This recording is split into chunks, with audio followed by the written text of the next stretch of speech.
If you like listening to videos instead of watching them, then this is for you. When I say that I am nothing without my business, I really mean that. I don't even know what I would be doing if I didn't have my business.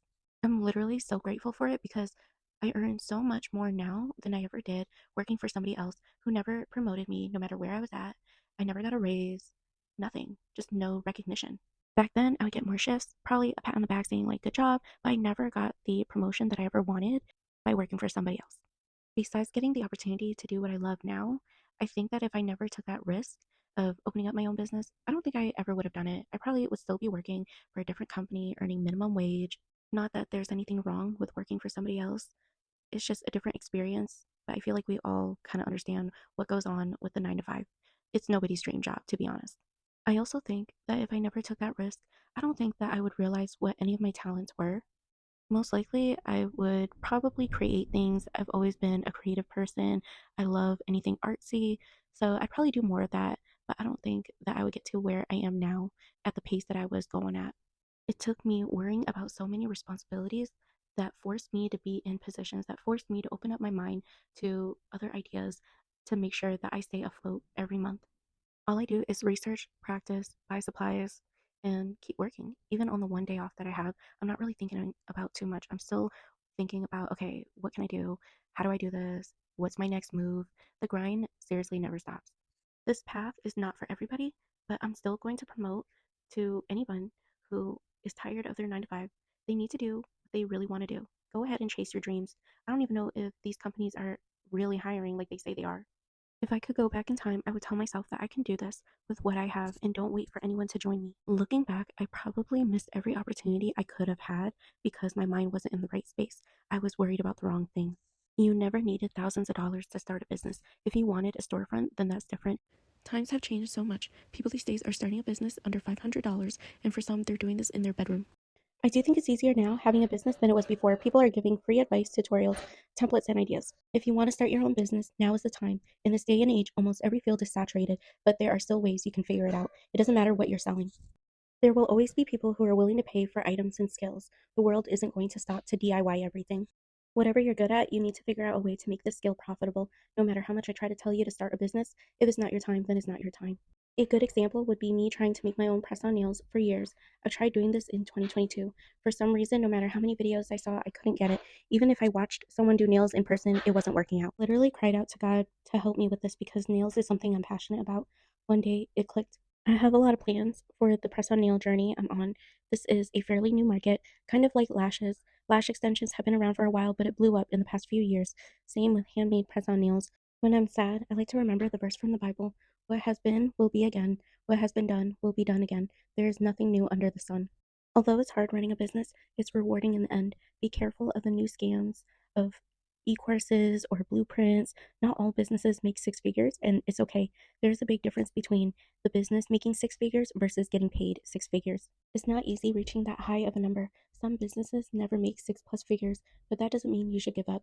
It's true what they say: the more you make, the more you pay. In this day and age, everyone is giving out free information for any trade. What one person won't share, somebody else will for free. From the free information out there is how I learned to do my own press on nails. I recommend to work on your craft before you decide to open up shop, whether it's online, becoming home based, or in a salon suite. There are many things you'll learn along the way, like the best marketing tips, what works and doesn't work for you in your business.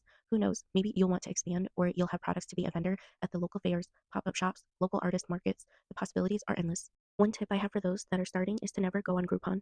Most people starting out are charging beginner prices anyway. Putting your business on Groupon will put you at a disadvantage because your services are automatically reduced. There's a small chance the customers buying the Groupon vouchers will be a loyal client, and you don't get paid right away after the voucher is redeemed. It's free to list, but you only get paid by redeeming vouchers, and you get 50%. Groupon has a lot to work on. In the past few years, they stated customers must follow business owners' cancellation policy, but they only allow you to redeem the voucher after a service has been completed. This means the customer can make as many appointments as they want as long as they have the voucher, and you risk dealing with no call, no shows, or last minute cancellations until they come in for you to redeem the voucher. Besides that, Groupon will randomly put your campaigns on more of a discount without letting you know to increase your sales. You have to monitor your listing every day. Everyone who started with Groupon leave for one reason or another. For me, it was everything. I liked Groupon as a customer, but as a business owner, it's terrible. If you truly want to support a Groupon business, I recommend contacting the business to see if you can pay the Groupon price by bringing in a screenshot of the sale instead of purchasing a voucher. There are experiences like this you'll go through before you find out what works for you. Another tip I have for you is to find the cheapest salon suite you can if you decide to go this route. Salon suites are very expensive. The more modern it looks, the more expensive it will be. I didn't have a choice, so I started at my salon suite. Rent is due weekly. Most months have 5 weeks, so you end up paying more. I have seen people move to different rooms in the same building for cheaper rent, but in the end, no one stays at a suite forever. This is why you see talented people work in old, almost abandoned looking buildings, or they become home based businesses.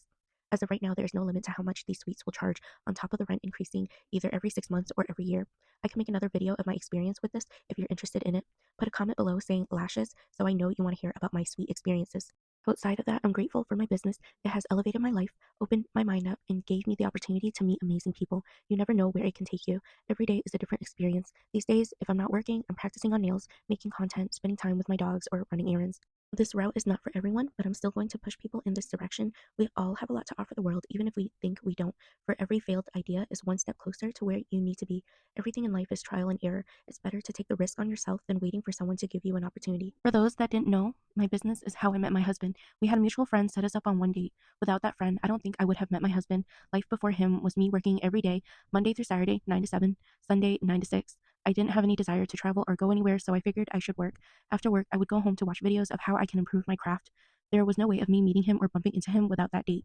We had different friend groups, we were in different environments, and have different interests. Before him, I had no interest in Mexican food. We never would have crossed paths. It's crazy to imagine where we would be now if that date didn't go well. Your journey is what you make it. Let me know if there are any other stories you want to hear of my experiences. Comment down below accountant to hear about the time an accountant messed me up. Comment influencer for the story time about a particular influencer approaching me. I'm still trying to figure out what my content should be. I know this video is short. I'm hoping I have more to share in the next one. My life literally has no drama, so it's probably going to be short like this.